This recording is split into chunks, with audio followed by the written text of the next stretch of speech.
प्रभु कृपा से जब ये मंदिर अर्पण हुआ तब ये प्राचीन मंदिर था, निज मंदिर जर्जरित हो गया था। हमारे मन में भाव हुआ कि इसका नव निर्माण किया जाए। प्रभु कृपा से बहुत ही कम समय में ये निज मंदिर का निर्माण कार्य संपन्न हुआ और अब इसके आगे सत्संग भवन बनने जा रहा है। एक ऐसा भव्य सत्संग हॉल कि जो दिल्ली की लगभग किसी हवेली में इतना बड़ा हॉल नहीं होगा, उतना बड़ा हॉल, एक विराट हॉल बने, ज्यादा से ज्यादा लोग सत्संग कर सके, ऐसी भावना। देखो, अधिक मास में कोई न कोई संकल्प लिया जाता है, तो हमने ये संकल्प लिया यहाँ गोपी वल्लभ धाम में ऐसा सत्संग भवन बनाया जाए कि जहाँ सारे वैष्णव नित्य सत्संग करें, लाभ ले, आनंद करें। कई वैष्णव ने अपनी अलग अलग भावना व्यक्त करी है। कोई कहता है हमें एकादशी में सत्संग करने जाना है। कई लोगों ने कहा है कि हमारे छोटे छोटे बालकों के लिए बाल पाठशाला चालू की जाए, तो बाल पाठशाला भी वहां पर चालू की जाएगी और जिन वैष्णव के बालकों को वहां पर पाठशाला में जुड़ना हो वो भी अपने नाम लिखवा सकते हैं। तो महीने के 2 रविवार को वहां पे 1 घंटे के लिए बाल पाठशाला चलाई जाएगी, क्योंकि बचपन से संस्कार हो जाए तो आगे जाके वो परम वैष्णव बन सकते हैं। जैसे कई कार्य करने हैं, आगे की भी कई योजनाएं हैं, तो ऐसा मध्य में ऐसा सुंदर स्थान है दिल्ली में, इसको अपन और सुंदर बनाएं, ज्यादा से ज्यादा लोग इसमें जुड़े। देखो, हरसानी जी का एक जन्म वल्लभदास के रूप में हुआ और यहाँ ग्वालियर के पास नहीं हुआ। उन्होंने एक सुंदर प्रसंग लिखा। एक पुराना मंदिर था, वहां पे रोज एक स्त्री पुरुष जाकर के बैठते थे और वो आदमी को पान खाने की आदत थी। वो मंदिर की दीवार में दरारें आ गई, तो एक दिन देखा कि पान में चूना ज्यादा है। उसने चूना लिया उंगली में और वो मंदिर की दरारें भर दी और सिर्फ इतना काम किया और ठाकुर जी इतने प्रसन्न हुए कि उसने इतना सा चूना लगाया, ठाकुर जी ने उसके जीवन में जितने अपराध हुए तो सारे माफ कर दिए और उसका कल्याण कर दिया, उसके ऊपर कृपा बरसा। तो विचार करें कि वस्तु छोटी हो या बड़ी हो, लेकिन प्रभु के इस भगीरथ कार्य में जोड़ना वो बड़ी बात है। चाहे हम एक ईंट पधराते हैं या एक सीमेंट की थैली पधराते हैं, लेकिन हम प्रभु से जुड़े और प्रभु प्रसन्न हो। जब प्रभु उन दीवालों पे नजर करे तब याद करें कि मेरा इस वैष्णव ने यहाँ पे सेवा दी। प्रभु इस दीवाल में देखे और याद करें कि मेरा ये वैष्णव ने सेवा दी। हम तो प्रभु को याद करते हैं, पर हम ऐसा कार्य करें कि प्रभु हमको याद करे और सदा सदा के लिए प्रभु के स्थान में हमारी स्थिति अंकित हो जाती है। हमारा वो भाव है, वो कोई वस्तु नहीं है, वो कोई समर्पण नहीं है, वो हमारा भाव प्रभु के पास पहुंचता है, वो ईंट हो या सीमेंट हो। इसलिए हमारे भाव को प्रभु से जोड़ना है। इसलिए ऐसा हम समर्पण करें कि छोटे से छोटा जीव, साधारण से साधारण जीव, बड़े से बड़ा जीव इस कार्य में भगीरथ में जुड़े और इस सुंदर निर्माण कार्य शीघ्र से शीघ्र संपन्न हो सके, उसके लिए हम जुड़े, एकत्रित हों। और यहाँ से भी कई वैष्णव ने सुंदर घोषणाएं करी हैं और कई लोग सामने आ रहे हैं कि हमको नाम की आवश्यकता नहीं है, हम तो प्रभु के काम वाले हैं और ये सारा कार्य का भार उठाने के लिए भी तैयार हो चुके हैं। और भी साधारण जिन जीवों को जुड़ना है छोटी बड़ी सेवा में, उन सारे लोगों को मैं आमंत्रित करता हूँ कि अधिक मास से और इसमें हमसे कुछ अच्छा कार्य हो जाए तो हमें जरूर से लाभ लेना चाहिए। तो ऐसे सुंदर अवसर का हम लाभ लें। और अंत में जिसे भागवत शास्त्र का नियम है और भागवत में कहा गया अंतिम श्लोकों में, नाम संकीर्तनम यस्य सर्व पाप प्रणाशनम। कलिकाल के अंदर भगवान का नाम लेने मात्र से जीव का कल्याण होगा। और भागवत शास्त्र का एक नियम है कि आपको सुनने में, हमसे बोलने में कोई अशुद्धि रह गई हो तो 3 बार सभी को भाव श्रद्धा के साथ में बोलना है। हरये नमः, हरये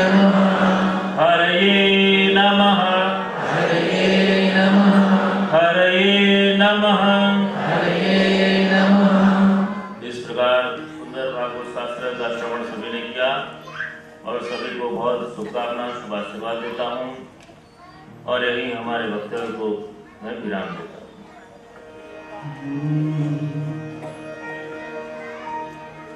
बरसो दृढ़ चरण के, बरसो दृढ़ चरण के। श्री वल्लभ नख चंद्र छटा बीन, श्री वल्लभ नख चंद्र छटा बीन, सब जग मांझ अंधेरो भरोसो दृढ़ चरण के। साधन और नहीं आकरिने, जासु होय निवेरो। सूर्य कहा कहे वेद आदरो, सूर्य कहा कहे वेद आदरो, बिना मोल को चेरो भरोसो दृढ़ चरण के। भरोसो दृढ़ चरण के, भरोसो दृढ़ चरण के। श्री वल्लभाधीश की जय, श्री भागवत भगवान की जय, श्री जयदेव लाल प्यारे की जय।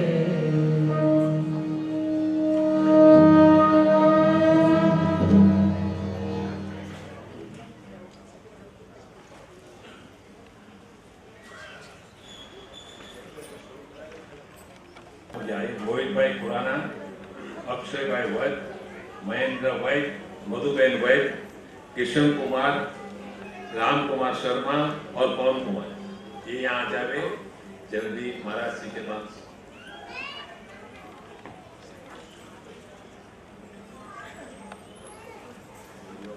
सर्वोत्तम का जप यज्ञ होगा, सब अपने हाथ में ये ले लेंगे और फिर जप यज्ञ कराएंगे, सर्वोत्तम जप यज्ञ। जिनको नहीं मिला वो सब जल्दी जल्दी प्रार्थना कर ले।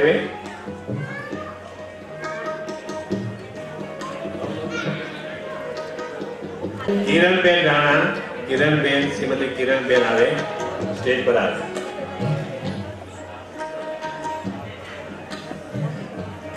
श्रीमती किरण बेन राणा। जय श्री कृष्ण। रमेशभाई અને કુમુદભાઈ બંનેને હારે સ્ટેજ ઉપર આવવા વિનંતી। જેના આશીર્વાદ લઈને બહુ સારું સભાગૃહ બનાવવાનો અને સાથે બહુ પાઠશાળા અને બીજી પ્રવૃત્તિઓને ચાલુ કરવા માટે અપેક્ષા રાખી છે। બધા આવેલા અહીંયા ઉપસ્થિત ભાઈઓને બહેનોને વિનંતી કે સિર્ફ 10 મિનિટ ચાલવી જાય। હજી કથાનો કાર્યક્રમ ચાલુ છે, કથામાં હજી થોડું અને એના પછી યજ્ઞમાં બધાએ સંમિલિત થવાનું છે અને તે પછી આપણે મહાપ્રસાદની વ્યવસ્થા છે। થોડીક વાર व्यवस्था जाळववा बधाने विनंती, खास विनंती। અને જે વ્યાસપીઠથી આપણને બતાવવામાં આવ્યું છે, આપણે બધા બી આ કાર્યમાં, આ ભગીરથ કાર્યમાં જોડાઈએ।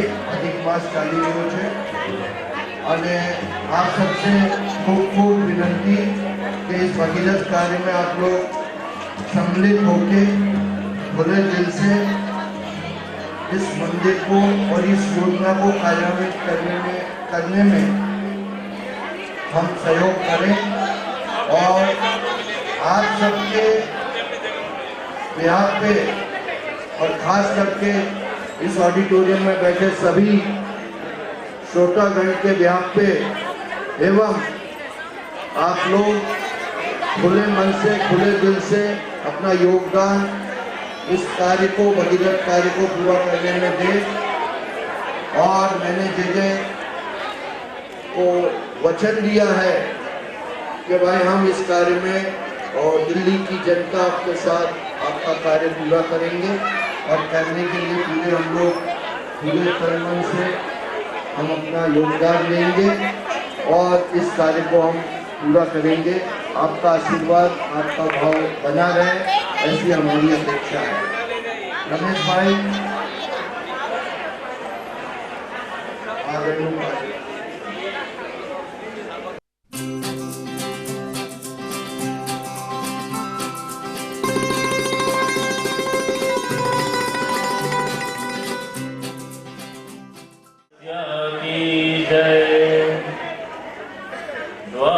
द्वारिकाधीश की जय।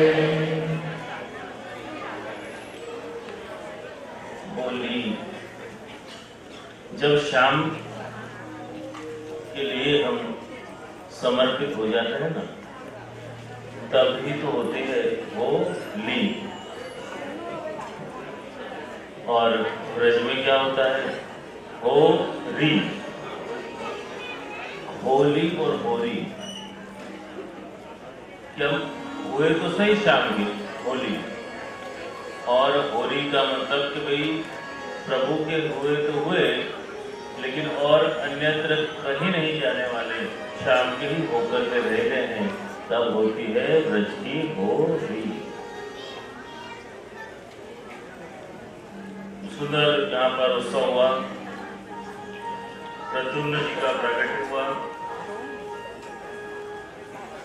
और आनंद आनंद हो गया। दिव्य स्वरूप है और केवल 10 दिन हुए और सम्रासुर को हुआ कि ये मेरे लिए भविष्य का खतरा। उन्हें उठा करके ले गया और समुद्र में फेंक दी और किसी बड़ी मछली ने निगल लिए और वो मछली कटने के लिए आई थी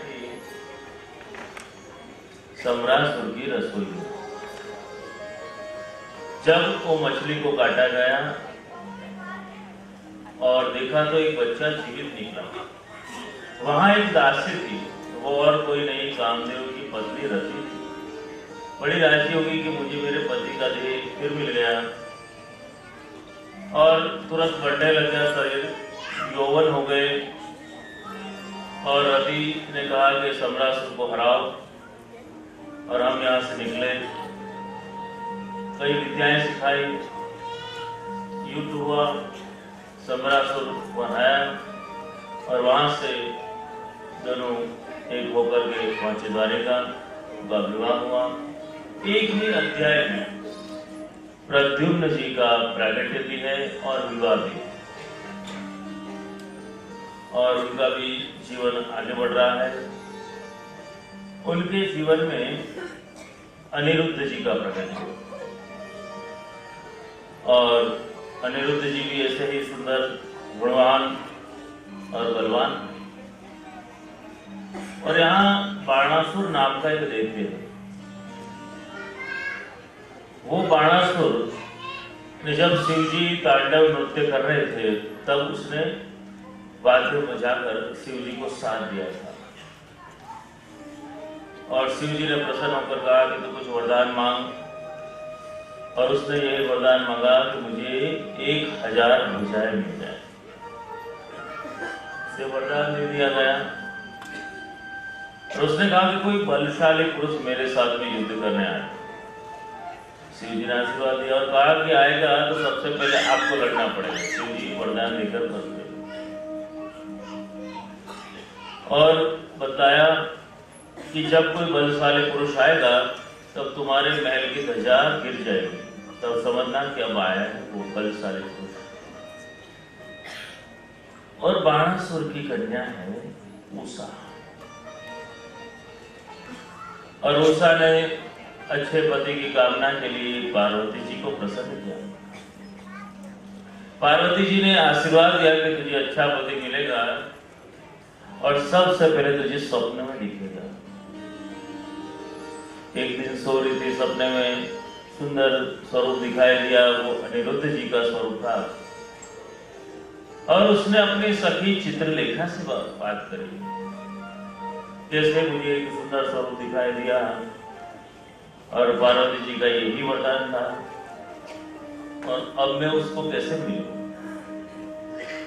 चित्रलेखा को चित्र बनाना बड़ा सुंदर आता था, उसने सुंदर चित्र बना दिया, कहा कि यही है, यही मेरे सपने में दिखाई दिए और इनसे ही मैं विवाह करूंगी।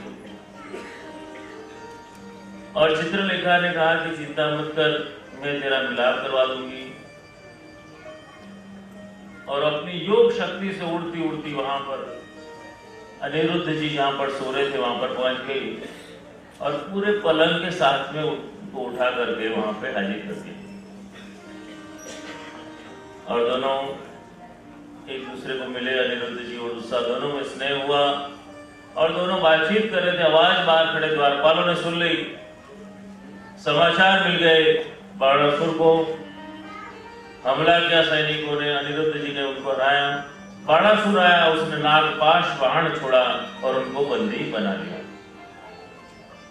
कई दिन हो गए उनको बंदी बना लिया। अब ठाकुर जी का इतना बड़ा परिवार है कि हर महीने दाऊ जी पूरा रजिस्टर लेकर के निकलते थे कि सब सलामत है कि नहीं। अब दाऊ जी पूरा लिस्ट लेकर के निकले हैं कि सब कुशल मंगल है, तो देखा कि एक जन कम है और पता चला कि इस प्रकार अनिरुद्ध जी को बंदी बनाया है और अपनी चतुरंगिणी सेना लेकर के भगवान ने चढ़ाई करी उसके ऊपर। उसकी ध्वजा गिरी, समझ गया कि कोई बलशाली आया, शिव जी को आगे कर दिया कि आप भी पहले युद्ध करो। और शिव जी और भगवान का युद्ध चल रहा है, साम सामने बाण चल रहे हैं और स्वयं शिव जी को भी हो रहा है कि मेरे प्रभु के सामने करना पड़ रहा है। और ऐसे करते करते वो स्वयं बाणासुर आया, उसने कहा कि मैं युद्ध करूंगा और भगवान उसकी एक एक भुजाएं काटते जाए और शिव जी प्रकट करते जाए।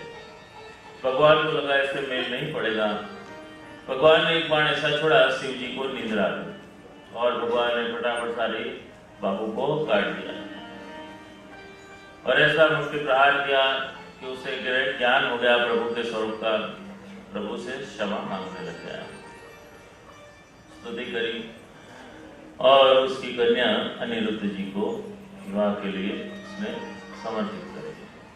तो इस प्रकार उषा और अनिरुद्ध का मिलन हुआ। और आगे नारद जी को होता है कि प्रभु कैसे इतनी बड़ा ब्रह्मचर्य चलाते होंगे, 16,108 रानियों के पास पहुंचते होंगे, जाकर के देखो तो सही, नारायण नारायण करते करते पहुंच गए और एक एक महल में जाकर के देख रहे हैं कि सब कुशल मंगल तो है। देखा कि एक महल में ठाकुर जी को लक्ष्मण जी आरोगा रहे हैं, दूसरे महल में देखा तो पटरानी कुछ और कर रही है, तीसरे महल में देखा तो कुछ और चल रहा है। सारे महल में नारद जी घूमे, हर महल में कुछ न कुछ नजर आ रहा है और भगवान की सिद्धि और विराट लीला को देख करके नारद जी विस्मित हो गए कि प्रभु की लीला तो अपरंपार। इस प्रकार नारद जी को दर्शन करवाए। नृप राजा का प्रसंग आता है। नृप राजा बड़े दानवीर थे, बहुत दान पुण्य करते थे ब्राह्मणों को। एक बार एक ब्राह्मण को दान में दी गई गाय वापिस गौशाला में आई और वही गाय दोबारा दूसरे ब्राह्मण को दे दी गई। दोनों ब्राह्मणों में झगड़ा हुआ वो कह रहा है कि ये मेरी गाय है, वो कह रहा है मेरी गाय है। और नृप राजा के पास में आए दोनों ब्राह्मण कि ये गाय आपने किसको दी? उन्होंने कहा कि उसको दी थी, लेकिन घूम के वापिस आ गई और तुमको मिल गई। अब इस गाय को रहने दो और उसके बदले में हजारों गाय आप लोगों को दान में देता है। दोनों ब्राह्मण नाराज होकर के चले गए, कुछ लिया नहीं, और ब्राह्मण को दान में दी हुई वस्तु वहां पर रह गई। इसलिए राजा को दोष लगा और राजा का जब अंतिम समय आया तब उनसे पूछा गया कि तुम्हें पाप भोगना है कि पुण्य भोगना है? क्योंकि वो जानते थे कि मेरे जीवन में पुण्य ज्यादा है और पाप से इतना है कि वो ब्राह्मण को दिया हुआ वापिस आ गया। तो कहा कि मुझे तो पाप पहले भोगना है। और कहते ही भगवान के पार्षदों ने ऊपर से उनको छोड़ा और विराट गिरगिट के रूप में एक कुएं में जाकर के गिर गए।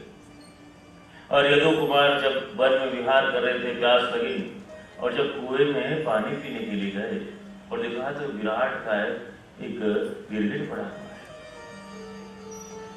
और बड़ा प्रयत्न किया, नहीं निकल रहा था। भगवान को बुलाया, भगवान ने स्पर्श किया और अपने असल स्वरूप में प्रकट हुआ, वंदन किया और देवलोक में उसकी गति हुई, क्योंकि उसने सारा जीवन पुण्य कार्य किया था। और इस प्रकार यहाँ पर जरासंध राजा ने भी सब राजाओं पर अत्याचार करना शुरू कर दिया और भगवान के दरबार में फरियाद लेकर के आए कि जरासंध से हमें बचाओ। और एक तरफ युधिष्ठिर राजा ने राजसूय यज्ञ का आयोजन किया है, उनका निमंत्रण आया। भगवान ने सोचा कि मैं युधिष्ठिर के निमंत्रण में जाऊं और राजसूय यज्ञ में सभी राजाओं को जीतना होता है, जरासंध को भी जीत लेंगे। भगवान वहां गए और भीम और अर्जुन को साथ में लिया और जरासंध का वध करने के लिए गए। दोनों में मल्ल युद्ध हुआ, भीम और जरासंध में। कभी एक भीम को कट के वो जरासंध को कट के बड़ा लंबा युद्ध चला। जरासंध मायावी था जरासंध। भगवान ने भीम को समझाया कि इसका जो है शरीर दो भागों से जुड़ा हुआ है, इसकी संधि हुई है, इसलिए इसके शरीर को अगर चीरोगे साथ में डालोगे तो फिर जुड़ जाएगा। एक इसके शरीर को चीर के टुकड़ा उस तरफ डालो और दूसरा टुकड़ा उस तरफ डालो। और जरासंध को भीम ने चीर दिया, एक टुकड़ा उस तरफ डाला, जरासंध का वध हुआ। इस प्रकार भगवान ने जरासंध का वध किया। भगवान याद कर रहे हैं अपने परम मित्र, परम सखा को। भगवान का सखा साधारण सुदामा बड़ी दीनहीन दशा है, टूटी फूटी झोपड़ी है, पहनने को न पूरे कपड़े हैं, खाने को न रोटी है। उसकी पत्नी हमेशा कहती कि जाओ और द्वारिकाधीश से कुछ तो मांग लो, हमारे पास में कुछ भी नहीं। और वो लज्जित हो जाते कि मैं अपने सखा से कुछ नहीं मांगू। एक बार समझाया कि देखो, आप अपने मित्र से कुछ मत मांगना, लेकिन आपको मिलने का मन नहीं होता कि मैं अपने सखा से मिलूं, मैं अपने मित्र से मिलूं। और मैं आपको तांदुल देती हूँ, बड़ों से एक छोटा सा मुट्ठी भर तांदुल की पोटली लेकर के आई, ताकि तांदुल आप दे देना उनको। तब सुदामा जी राजी हुए कि नहीं, मैं अपने सखा से मिलने के लिए जाऊंगा। पैरों में न पहनने की चप्पल है, न कोई ढंग के कपड़े हैं, और निकल पड़े सुदामा भगवान को मिलने के लिए। और चलते जा रहे हैं, बड़ी धूप है, रास्ता विकट है, पैरों में चलते चलते छाले पड़ गए, एक पेड़ के नीचे बैठे। राह में चलते चलते कहा है पांव के छालों ने, राह में चलते चलते कहा है पांव के छालों ने, अरे बस्ती कितनी दूर बसा ली दिल में बसने वालों ने। ये कन्हैया, तुम तो दिल में बसते हो, लेकिन तुम्हारी बस्ती तुमने इतनी दूर क्यों बसाई? और याद कर रहे हैं अब भगवान ने भी कैसे लीला करी कि यहाँ सुदामा जी को नींद आई और भगवान ने पूरा रास्ता ही कम कर दिया और स्थिति जब नेत्र खोले तो पास में ही द्वारिका नगरी नजर आई। और चलते चलते महल के पास में पहुंचे, द्वारपालों ने रोक दिया। वो कहने लगे कि अरे द्वारपालों, कन्हैया से कह दो कि दर पे सुदामा गरीब आ गए।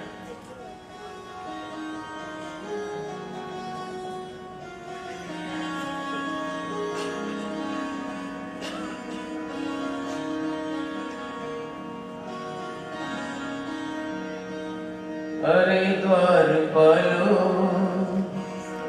कन्हैया से कह दो इधर पे सुदामा गरीब आया है, गरीब आया है। अरे द्वारपालो, कन्हैया से कह दो, अरे द्वारपालो, कन्हैया से कह दो गरीब आया है, गरीब आया है।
मिलने सुदामा गरीब आया है, मिलने सुदामा गरीब आया है। अरे द्वारपालो, कन्हैया से कह दो, अरे द्वारपालो, कन्हैया से कह दो मिलने सुदामा गरीब आया है, मिलने सुदामा गरीब आया है।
न घबराओ प्यारे जरा तुम कन्हैया, न घबराओ प्यारे जरा तुम सुदामा, खुशी का समा तेरे करीब आ गया है, खुशी का समा तेरे करीब आ गया है।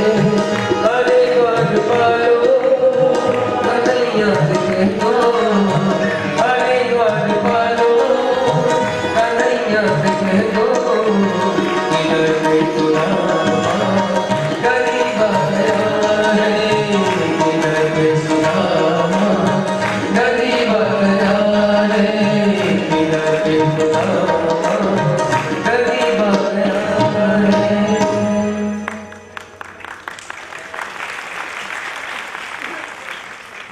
सुदामा ने पुकार करी द्वारपालों से, बहुत समझाया कि एक बार तो तुम्हारे द्वारिकाधीश को जाकर के कह दो कि उनका मित्र सुदामा है।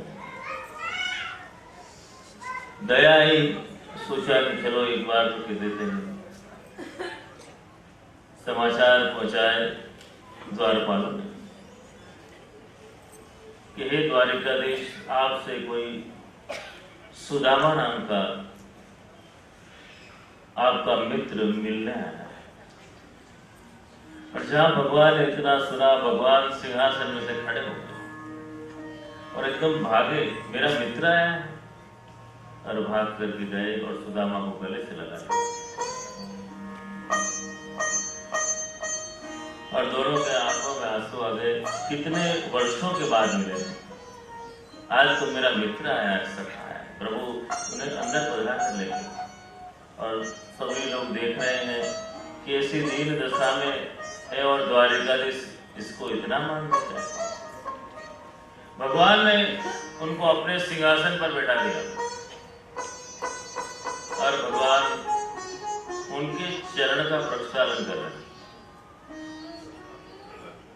पटरानियां पंखा कर रही हैं। सुदामा जी से वार्तालाप किया और उनको तैयार होने के लिए भेजा अपने सेवकों के साथ, जाओ स्नान कर लो, नए वस्त्र धारण कर लो, और ले गए। देखा तो इतना बड़ा कुंड था, इतना बड़ा स्नानागार था, तो सोच रहे मन में कि इसमें तो मेरा पूरा मोहल्ला ही आ जाए।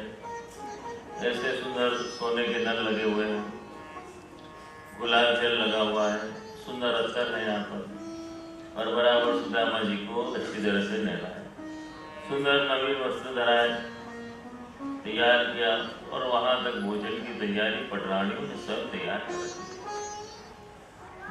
भोजन करवाया, पंखा कराया, दोनों वार्तालाप कर रहे हैं, बचपन की बातें याद कर रहे हैं। सुदामा जी को दारिद्र्य क्यों मिला था, उसका कारण है, बचपन में जब दोनों के लिए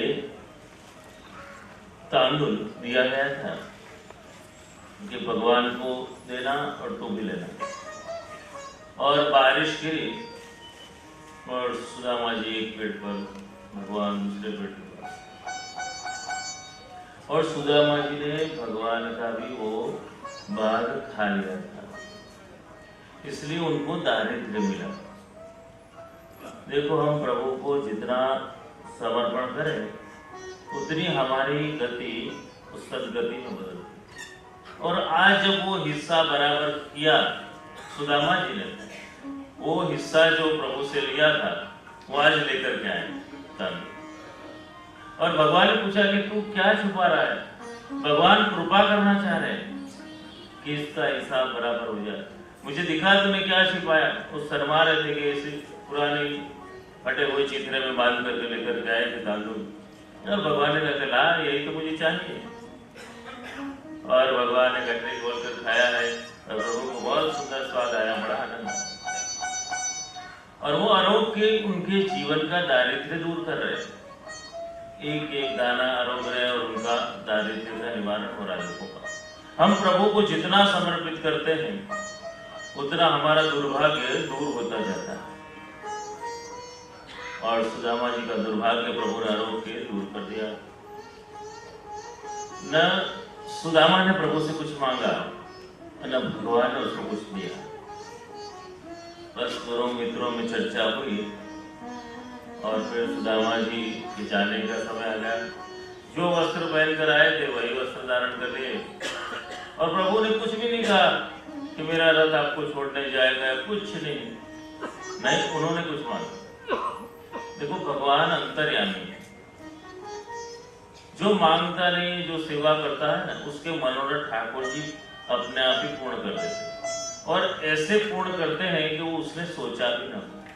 मांग के जीव क्या मांगेगा, छोटा मोटा कुछ मांगेगा, लेकिन भगवान देंगे तो विशेष रूप में देंगे। आज सुदामा जी अपने स्थान पर पहुंचे और विस्मित हो गए कि किसी को महल बनाना था तो यही जगह मिली, मेरा ही झोपड़ा तोड़ के किसी ने महल बनाया हुआ है। दुखी होकर के पेड़ के नीचे बैठ गए और उनकी पत्नी जरूर में से देखने लगी, अरे ये तो मेरे पति आए हैं। सारे दास दासियों को भेजा और उनका स्वागत किया गया। विस्मित हो गए, कहने लगे ये अपना ही महल है।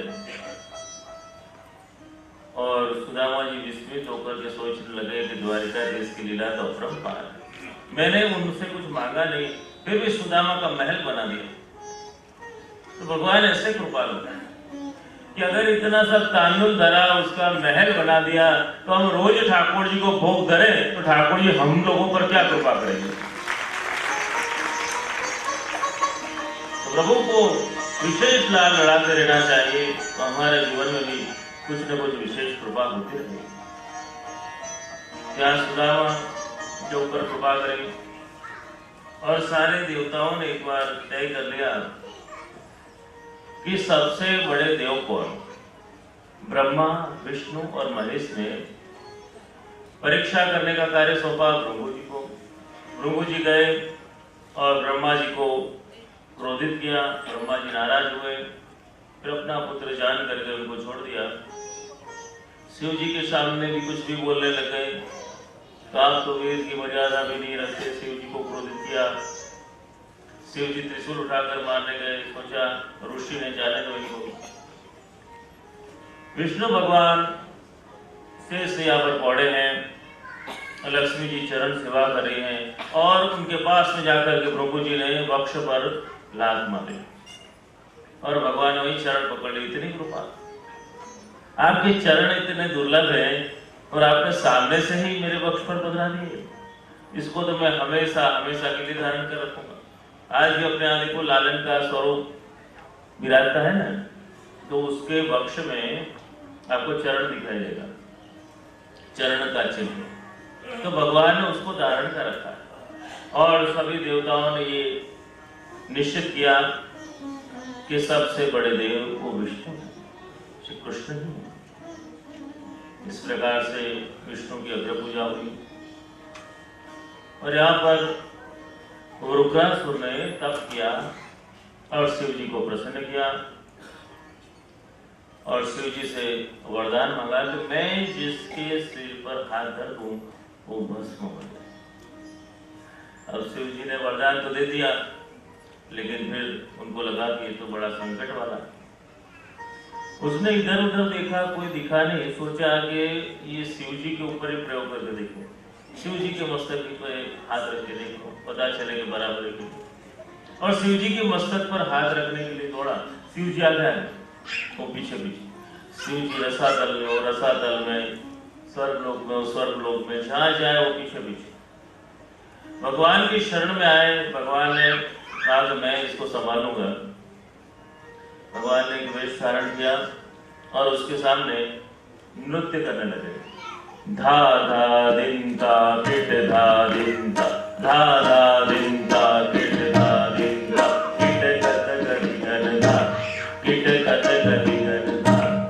भगवान नृत्य करने लगे और ऐसी लय जमी कि वो रसमग्न हो गया और वो भी भगवान की तरह नृत्य करने लगे। धा धा दिन ता किट धा दिन ता, धा धा दिन ता किट धा दिन ता, किट कत गति गन धा, किट कत गति गन धा। वो भी भगवान की तरह नृत्य करने लगे और भगवान भगवान ने नाचते नाचते अपना श्रीहस्त अपने मस्तक पर बदराया और उसने भी ऐसा ही किया, अपना हस्त अपने मस्तक पर बदराया और खुद ही भस्म हो गया। और भगवान ने शिव जी का संकट मोचन कर दिया। तो इस प्रकार से यहाँ पर अपन 10वें स्कंद को यहीं प्रणाम करते हैं और अब 11 स्कंद में अपन प्रवेश करते हैं, जो श्रीनाथ जी बाबा का मस्तक है। 11 स्कंद में भगवान विचार कर रहे हैं कि अब मेरे सारे लीलाओं को संकलित करना है। सारे असुरों को तो वध करवा दिया, महाभारत के युद्ध से भी कई असुरों का वध हो गया, लेकिन ये यादवों की संख्या भी बहुत है। भगवान सोच रहे हैं कि यादव जो है यदु कुमार वो बड़े शक्तिशाली, किसी देवताओं से भी परास्त नहीं हो सकते, तो इनका संहार कैसे किया जाए, मेरे लीला को संकलित करना है। इसलिए भगवान ने उपाय सोचा कि वाणी के द्वारा, श्राप के द्वारा इनका संहार कर दिया। द्वारिका के पास में सारे ऋषि बैठे हुए हैं, भृगु, अंगिरा इत्यादि महान तपस्वी ऋषियां बैठे हैं और ये यादव कुमार उन्मत्त है, यौवन का मत है, सत्ता का मत है और उन्मत्त होकर विहार कर रहे हैं। और देखा कि ऋषि मुनि यहाँ पर बैठे हुए हैं, इनकी मजाक करी जाए। शाम को साड़ी पहनवाई, घूंघट निकलवाया और सोचा कि ऋषियों की मजाक करें। ऋषियों के पास में लेकर के गए और पूछा कि ये गर्भवती है और इसको पुत्र होगा कि पुत्री होगी, वो आप बताओ। क्रोधित हो गए ऋषि, वो तो ज्ञानी है, कि तुम हमारे मजाक कर रहा है। न इसके पुत्र होगा न पुत्री होगी, इसके उदर में से मूसल निकलेगा और उस मूसल से तुम्हारे सारे यादवों का संहार होगा। श्राप दे दिया। घबरा गए, भयभीत हो गए, क्षमा मांगने लगे और देखा उसके पेट में से मूसल निकला। तो गुरुसैन की सभा में रखा कि इसका क्या किया जाए। उसने कहा कि इसके छोटे छोटे टुकड़े करवा दो और समुद्र में भिगवा दो। वो सारे टुकड़े बह बह कर किनारे में आने लगे और तलवार जैसी घास से प्रकट हो गई और एक थोड़ा बड़ा टुकड़ा मछली निकल गई थी। वो मछली जब कटने के लिए गई और उसमें से वो मूसल का टुकड़ा मिला, उसमें से एक झरा नाम के पारधी ने बाण बनाया और इस प्रकार यादव के अंदर अंदर विवाद हुआ और आपस में लड़ने लग गए। लड़ते लड़ते वो लोग उस तीक्ष्ण घास के पास में पहुंचे और उसे ले ले करके आपस में झगड़ने लग गए और एक दूसरे को मारने लगे। भगवान को लीला संकलित करनी है और यहाँ वसुदेव जी और नारद जी में भी संवाद हुआ है। सुख और दुख से पर होकर के प्रभु में मन कैसे लगाया जाए पूछते। नारद जी प्रसन्न हुए और विदेहराज निमि की बात करी कि जो 9 योगेश्वरों ने उनको ज्ञान दिया कि प्रभु का कैसे भजन किया जाए, प्रभु में कैसे मन लगाया जाए, माया से कैसे हटा जाए। और प्रभु को भजने वाले 3 प्रकार के लोग, एक साधारण भक्त, मध्यम भक्त और उत्तम भक्त। साधारण भक्त जो है केवल भगवान में भक्ति करता है और दूसरों से द्वेष करता है। मध्यम भक्त भगवान को बचता है, भगवान को चाहने वालों को भी बचता है, लेकिन जो भगवान को नहीं बचते उनसे द्वेष करता है। और उत्तम भक्त वो है जो हर जगह केवल भगवान के ही दर्शन करता है। से 3 प्रकार के भक्त बतलाए और प्रभु कृपा से और गुरु कृपा से माया में से जीव हटता है और प्रभु में लगता है। ऐसा उपदेश दिया 9 योगेश्वरों ने विदेहराज निमि को और वसुदेव जी को नारद जी ने समझाया। भगवान प्रभास क्षेत्र पहुंच चुके हैं। पीपल के वृक्ष के नीचे आप विराजमान, एक पैर के ऊपर दूसरा पैर चढ़ा है और आप में तेज तेज प्रकट हो रहा है भगवान,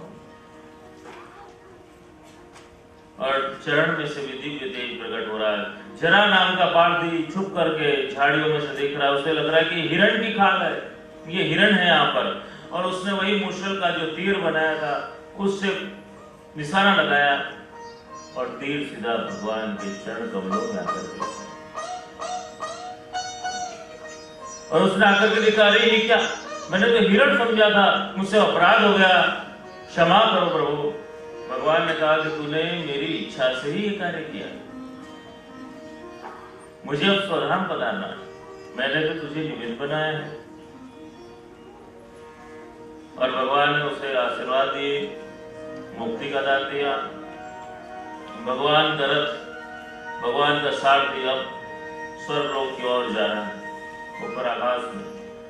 वहीं उद्धव जी आ गए, भगवान से विनती करी कि प्रभु आप उधर का त्याग करके जा रहे हो, हम लोग आपके बगैर कैसे रहेंगे, मैं आपके बगैर नहीं रह पाऊंगा प्रभु। भगवान ने कहा कि भागवत में मैं अपना स्वरूप बधा के जा रहा हूं और इसके द्वारा तुम मेरा सानिध्य लेते रहेंगे। प्रभु एक तो आपकी कीर्ति का गान हम करते रहेंगे और प्रभु आपकी कथा का श्रवण करते रहेंगे, वही हमें पावन करती रहेगी प्रभु। उद्धव जी के साथ में सुंदर संवाद हुए। तितिक्षु ब्राह्मण का भी इतिहास था कि बड़ा कृपण था, कभी अच्छे कार्य में वो नहीं लगा, उसने कभी उसमें दान पुण्य नहीं किया, इसलिए उसकी अधोगति हुई। इसलिए चोर उसके यहाँ से चोरी करके ले गए, राज्य का दंड आया। प्रभु ने समझाया कि जो अच्छे कार्य में विनियोग नहीं करता तो फिर और दिशा में लक्ष्मी चली जाती है। तो तितिक्षु ब्राह्मण के द्वारा वो इतिहास है। और एकादश स्कंद में बतलाया प्रभु की प्राप्ति के 3 मार्ग हैं, ज्ञान मार्ग, कर्म मार्ग और भक्ति मार्ग। ज्ञान मार्ग में ज्ञान प्राप्त करने के बाद ज्ञान का अभिमान आ जाता है। कर्म मार्ग के लिए जो शुद्धता पवित्रता चाहिए वो कलिकाल में उपलब्ध नहीं है। इसलिए श्री महाप्रभु जी आज्ञा करते हैं कि भक्ति मार्ग कलिकाल में श्रेष्ठ मार्ग है प्रभु को प्राप्ति करने के लिए। इसमें कोई साधन करने की आवश्यकता नहीं है, कोई ज्ञान भी विशेष न हो तो भी वांधा नहीं, केवल भक्ति की आवश्यकता है और उसके द्वारा आप प्रभु को पा सकते हैं। तो 3 मार्ग बताए और कहा गया कि भक्ति मार्ग कैसा है। धावन्य मिल्यवान नेत्रे न खले न पते स्थिर, कि भक्ति का ऐसा मार्ग है, राजमार्ग है कि इसमें आंखें बंद करके भी दौड़ोगे ना तो पतन नहीं होगा, उत्थान नहीं होगा। बस इस भक्ति के मार्ग में दौड़ने की आवश्यकता। सुंदर समझाया, भक्ति का महिमा बतलाया एकादश स्कंद में। और यहाँ अपन एकादश स्कंद को प्रणाम करते हैं, द्वादश स्कंद में प्रवेश करते हैं। श्रीनाथ जी बाबा का उपसिक्त वाम हस्त है। यहाँ कलयुग का वर्णन आता है कि घोर कलिकाल कैसा होगा, इसमें कौन कौन लोग शासन करेंगे, तो शुरू से लेकर के अंत तक का वर्णन श्रीमद् भागवत में। ब्राह्मण क्षत्रिय वैश्य शूद्र तीनों एक समान होने लगेंगे। ब्राह्मण केवल जनों से पहचाने जाएंगे, शूद्र शासन पर आ जाएंगे, धनवान को ही ज्ञानी समझा जाएगा और माता पिता को लोग पूछना बंद कर देंगे। कलयुग में कहा जाता है कि साले का महत्व बढ़ेगा, माता पिता की नहीं पर उसकी सलाह लेंगे। नए नए प्रकार के रोग आएंगे, लोगों के तेज बल आयुष्य कम होंगे, आकार भी कम होता जाएगा और अंत में आयुष्य केवल 30 वर्ष का रह जाएगा। जो 30 वर्ष भी झील आयु माना जाएगा वो तो बहुत झील है, क्योंकि कलिकाल के अंदर सब प्रदूषित हो जाएगा छल कपट के कारण। इसलिए मनुष्य के नए नई बीमारियां, आयुष्य कम होता जाएगा। और इसका उपाय यही बतलाया कि संभलपुर में जब विष्णुयश नाम के ब्राह्मण क्या कल की भगवान प्रकट होंगे और उस कल की भगवान के स्पर्श जो पवन रहेगी उससे पूरा वातावरण बदलेगा। देवदत्त नाम के अश्व पर सवार होकर के सारे असुरों का संहार करेंगे और उनके पधारने से उनकी जो दिव्य वायु से सारी प्रकृति निर्मल बनेगी। योग्य समय में योग्य अनाज होगा, योग्य समय में वर्षा होगी, सब योग्य समय में होगा। लोगों के तेज बल आयुष्य बढ़ने लगेंगे, लोग सज्जन सत्यवान होने लगेंगे और सतयुग का प्रारंभ होगा। तो पूरा कलिकाल का वर्णन इसमें विस्तृत तरीके से किया गया है द्वादश स्कंद में। और आज अपन देखें तो बिल्कुल जो वर्णन किया गया है उसी प्रकार से चलता हुआ हमें दिखाई देगा। और पूरे भविष्य में कलिकाल में आगे क्या होगा, ये तो अभी कलयुग का प्रथम चरण है। अभी तो 5000 वर्ष के हुए, अभी तो और कई वर्ष व्यतीत होंगे और घोर कलिकाल आएगा। लेकिन अपने यहाँ तो कहा गया है सूरदास जैसे भक्तों ने कि जब लग यमुना गोवर्धन तब लग कलयुग नायक, कि जिस वैष्णव के घर में ठाकुर जी की सेवा विराजी हो, मुख में श्री वल्लभ का नाम हो, उसके घर में कलयुग प्रवेश नहीं करता। इसलिए हमें सतत प्रभु की सेवा में रहना चाहिए, तो कलयुग भी अपना प्रभाव नहीं डाल सकता। और यहाँ पर परीक्षित और सुखदेव जी का संवाद चल रहा है। सुखदेव जी समझा रहे हैं परीक्षित को कि देखो, इस देह की स्थिति को भूल जाओ। ये देह तो इस प्रकार है कि जैसे एक बीज में से वृक्ष हुआ, वृक्ष में से बीज हुआ, ऐसे तुम्हारे कई जन्म हो चुके, लेकिन तुम वो देह नहीं हो, तुम आत्मा हो और ये भगवत अंश है। इसलिए अपने देह से अपने आप को हटाओ और आत्म तत्व को जानो और आत्मा का तार परमात्मा से जोड़ दो। और परीक्षित ने भी देह बुद्धि को समाप्त कर दिया, आत्मा का तार परमात्मा से जोड़ दिया, उसके अंदर तेज तेज तेज प्रकट होने लग गया। अपने नेत्र बंद कर लिए और उसके पुत्र ने सावधानी बरती। जन्मेजय ने चारों तरफ पहरा लगा दिया, सारे सिपाहियों को किलेबंदी करवा दी, तलवार ले लेकर खड़े हो गए, जहां सर्प नजर आ जाए उसे मार दिया जाए।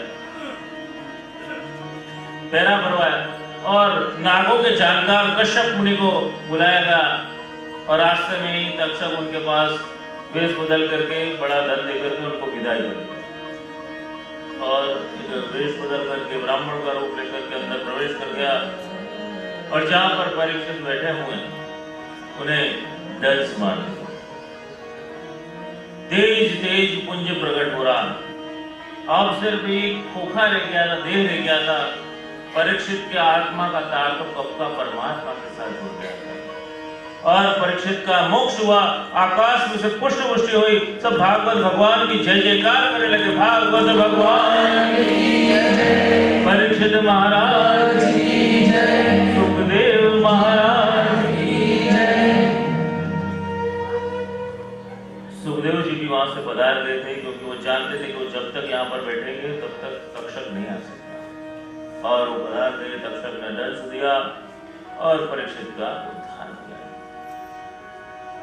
यहाँ जन्मेजय नाराज हुआ, बदला लेने की भावना हुई कि अब मैं उस तक्षक को नहीं छोड़ूंगा। सारे ऋषियों को बुलाया, यज्ञ करो, संसार के सारे नागों को इसमें होमित करो। जोरदार यज्ञ किया, सारे नाग आकर गिरने लगे। जन्मेजय ने देखा कि सारे नाग आकर गिर रहे हैं, लेकिन जिसके लिए यज्ञ किया है वही नहीं आ रहा। कहां पर है वो? कहा कि वो तो इंद्र के पास जाकर के छुप कर बैठा है। ऐसा मंत्र बोलो कि इंद्र के साथ में वो यहाँ पर यज्ञ कुंड में आकर के होमित हो जाए।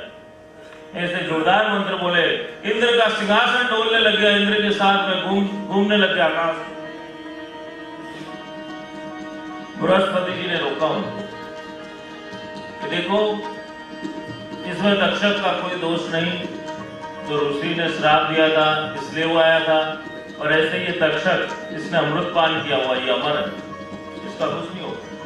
इसलिए आप ये प्रभु की लीला मानो। आपके पिता का तो उद्धार हुआ है, प्रभु की प्राप्ति हो गई है। ये तो एक खाली खोखा था, एक खाली देह था, उसको तक्षक ने दंश दिया। उनकी आत्मा का तार तो परमात्मा से कपड़ा नहीं चुका। और इस प्रकार शांत हुए जन्मेजय। तो जो भागवत की कथा सुनता है उसका उद्धार निश्चित रूप में हो जाता है। श्री गोकुलेश प्रभु नित्य सत्संग वार्ता करते हैं। एक वैष्णव ने पूछा कि आप इतना श्रम लेते हो तो हमारे जैसे जीव तो ऐसे कैसे रह जाते हैं, तो आप इतना श्रम लेते हो उसका क्या लाभ? तब आपने आज्ञा करी, एक पुराण था और रोज कथा वार्ता करता है, और एक दिन सेठ जी को बुलाया क्योंकि सेठ जी मेरी कथा में आई है, यहाँ पर बहुत अमृत का पान होता है। सेठ जी को चलो अच्छा है, अमृत का पान मिलेगा, और एक कोना ढूंढ लिया, खंबा ढूंढ लिया और बैठ गए और थोड़ी कथा सुनी, नींद आ गई और नींद में मुंह खुला रह गया और उनके मुंह में कुछ गिर गया होगा और कथा का विराम हुआ, सारे लोग उठ करके जाने लग गए। लेकिन वो सेठ जी ऐसे कैसे बैठे? उनको लगा ये बहुत अच्छे श्रोता है। उन्होंने कहा क्यों सेठ जी, अमृत का पान कर लिया? और सेठ जी के मुंह में कुछ गिरा था, उनको कि यही अमृत होगा, क्या कर लिया अमृत का पान, और सेठ जी चले गए। अब उनका अंतिम समय है, उनको लेने के लिए यमदूत भी आए, पार्षद भी आए। उनका पुण्य इतना था कि थोड़ी देर कथा का श्रवण किया था, बाकी पूरी जिंदगी पाप ही पाप किए थे। सेठ जी ने कहा कि मुझे पहले पुण्य भोगना है। कहा कि पुण्य भोगना हो तो गाय का स्मरण करो, अभी गाय यहाँ पर आएगी। गाय प्रकट हो गई। कहा कि इस गाय की पूंछ पकड़ना है और जब तक आपका पुण्य है तब तक ये गाय चलेगी, आपकी जहां इच्छा होगी गाय लेकर जाएगी। सेठ जी ने गाय की पूंछ पकड़ी और कहा गाय चलो वैकुंठ, और गाय वैकुंठ के द्वार तक आ गई और वहां उनका पुण्य खलास हो गया और वहां हल्ला मचाने लगे, चिल्लाने लगे, अरे मैं वैकुंठ के द्वार तक आया हूं और मुझे अंदर प्रवेश नहीं मिल रहा। इतने में भगवान विष्णु की सवारी जा रही थी। उन्होंने भगवान से जाकर के पूछा कि मैंने तो सुना है जो एक बार आपकी कथा का श्रवण करता है उसे आपके धाम में गति मिलती है। भगवान ने कहा सत्य है, और वैकुंठ के दरवाजे उनके लिए खुलवा दिए। उनको वैकुंठ धाम में गति मिली, जयकार करते हुए वैकुंठ धाम में प्रवेश कर दिया। विचार कीजिए कि 2 घड़ी जिन्होंने सत्संग किया और भगवान ने वैकुंठ धाम में गति करी, और हम सब तो 7-7 दिन से यहाँ पर बैठे हुए हैं, एक चित्त से कथा का श्रवण कर रहे हैं, तो प्रभु हमें कौन सी गति प्रदान करेगी? आप सभी ने इतने सुंदर भाव से श्रवण किया है, एक चित्त से, और कथा के समय से पूर्व में आकर के और आखिर में भी देर तक बैठ करके एक चित्त से जो कथा का श्रवण किया है, उसके लिए मैं सभी को साधुवाद देता हूँ। श्रोता अच्छा होता है तो वक्ता को ज्ञान रहता है। ये 2 बातें कुछ अधिक कर दें। तो इस प्रकार सभी ने बड़े भाव, प्रेम और श्रद्धा से श्रवण किया। सुंदर आयोजन रखा महिला मंडल ने। इनकी रजत जयंती उत्सव पर इन सारी महिलाओं ने जो सुंदर मेहनत करी है, नारी शक्ति का परिचय दिया कि हम क्या कर सकते हैं। इन सारी महिलाओं को मैं अंतःकरण से बहुत शुभकामना, शुभ आशीर्वाद देता हूँ कि आगे भी ऐसे उत्सव कर सके। गीता बहन ने सुंदर प्रयत्न किया, बड़ी मेहनत करी और ये आयोजन सफलता को प्राप्त हुआ। तो प्रभु कृपा से उन्होंने जो दृढ़ संकल्प लिया था वो उन्होंने पूर्ण भाव से पूरा किया। ऐसे ही अपने रमेश भाई, मोहित भाई, यहाँ के सारे लोग जिन्होंने इस कार्य, भगीरथ कार्य में सहायता करी, वो सारे ही लोगों को मैं अंतःकरण से शुभकामना देता हूँ। और यहाँ पर जो उत्सव मनोरथ हुए, उनमें जो लोग सम्मिलित हुए, उन सारे लोगों को भी मैं बहुत बहुत शुभकामना देता हूँ। दिल्ली में हमारा ये प्रथम ही भागवत सत्र था। अन्य जगह तो ये सत्र चलता रहता है, लेकिन यह प्रथम बार ये सत्र करके इतना आनंद आया कि लगता है कि आनंद अब रुकेगा नहीं, अब ये आनंद मिलता रहेगा।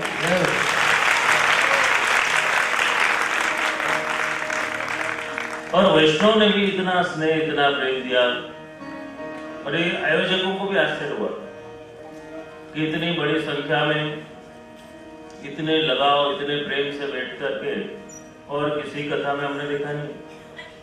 कई बार तो मैं यहाँ से देखता कि लोग कुछ क्षणों के लिए अपना देह का भी बाल होते थे और श्रवण में लग जाते, और अपन को पता भी नहीं चलता कि 3-4 बजे से बैठे हुए 9-9 बज जाते। ये कथा की आसक्ति आप सभी के अंदर में कथा ने प्रवेश किया। जब कथा हमारे अंदर प्रवेश करती है तब हमें देह का भी भान नहीं रहता। कथा में जाके तो बहुत लोग बैठते हैं, लेकिन कथा अपने अंदर बैठ जाए वही बड़ी बात है। ये प्रभु की कृपा है। तो ये उत्सव में कुछ जाहिरात भी हुई। यहीं पास में ही गोपी वल्लभ धाम है, श्री यमुना जी के तट में सुंदर स्थान है। वहाँ सुंदर बड़ा स्वरूप विराज रहा है प्रभु का, और श्री यमुना जी का स्वरूप विराज रहा है। श्री महाप्रभु जी के बेटे की श्री गिरिराज बाबा विराज है। उस स्थान पर जाकर के लोगों को ये महसूस होता है कि हम दिल्ली में नहीं हैं, हम ब्रज में आ गए। कदम के झाड़, ऐसा सुंदर वातावरण। प्रभु कृपा से जब ये मंदिर अर्पण हुआ तब ये प्राचीन मंदिर था, निज मंदिर जर्जरित हो गया था। हमारे मन में भाव हुआ कि इसका नव निर्माण किया जाए। प्रभु कृपा से बहुत ही कम समय में ये निज मंदिर का निर्माण कार्य संपन्न हुआ, और अब इसके आगे सत्संग भवन बनने जा रहा है। एक ऐसा भव्य सत्संग हॉल कि जो दिल्ली की लगभग किसी हवेली में इतना बड़ा हॉल नहीं होगा। उतना बड़ा हॉल, एक विराट हॉल बने, ज्यादा से ज्यादा लोग सत्संग कर सके, ऐसी भावना। देखो, अधिक मास में कोई न कोई संकल्प लिया जाता है, तो हमने ये संकल्प लिया यहाँ गोपी वल्लभ धाम में ऐसा सत्संग भवन बनाया जाए कि जहाँ सारे वैष्णव नित्य सत्संग करें, लाभ ले, आनंद करें। कई वैष्णव ने अपनी अलग अलग भावना व्यक्त करी हैं। कोई कहता है हमें एकादशी में सत्संग करने जाना है। कई लोगों ने कहा है कि हमारे छोटे छोटे बालकों के लिए बाल पाठशाला चालू की जाए, तो बाल पाठशाला भी वहां पर चालू की जाएगी, और जिन वैष्णव के बालकों को वहां पर पाठशाला में जुड़ना हो वो भी अपने नाम लिखवा सकते हैं। तो महीने के 2 रविवार को वहाँ पे 1 घंटे के लिए बाल पाठशाला चलाई जाएगी, क्योंकि बचपन से संस्कार हो जाए तो आगे जाके वो परम वैष्णव बन सकते हैं।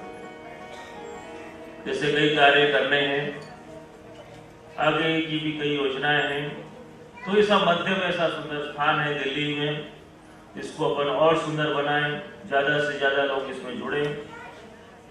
देखो, हर्षानी जी का एक जन्म वल्लभदास के रूप में हुआ, और यहाँ ग्वालियर के पास में हुआ। उन्होंने एक सुंदर प्रसंग लिखा।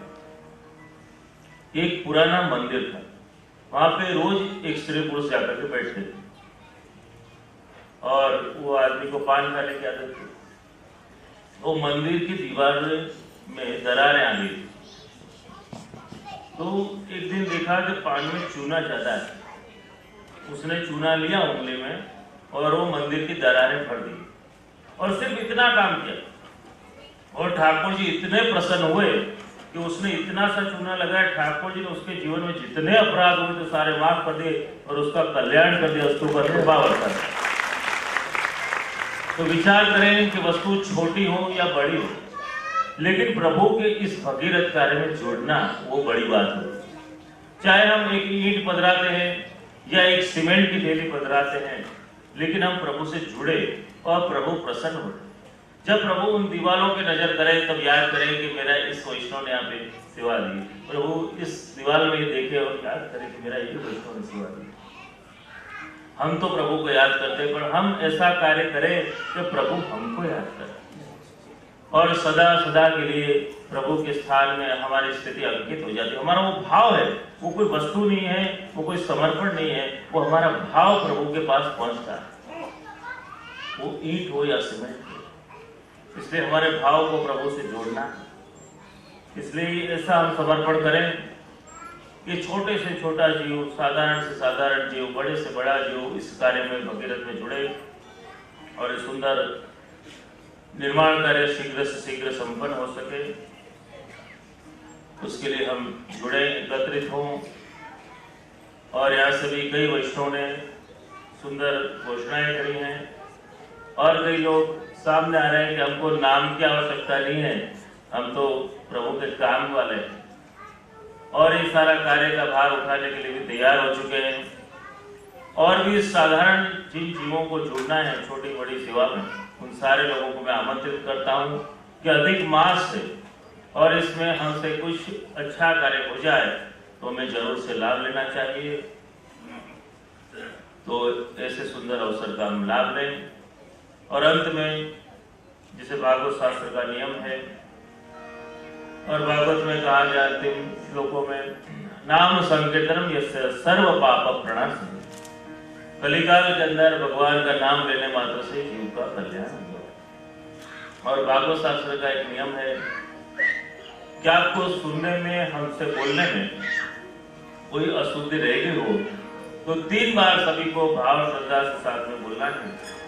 हरये नमः, हरये नमः, हरये नमः, हरये नमः, हरये नमः, हरये नमः। इस प्रकार सुंदर भागवत शास्त्र का श्रवण सभी ने किया और सभी को बहुत शुभकामना, शुभ आशीर्वाद देता हूँ और यही हमारे वक्तव्य को मैं विराम देता हूँ।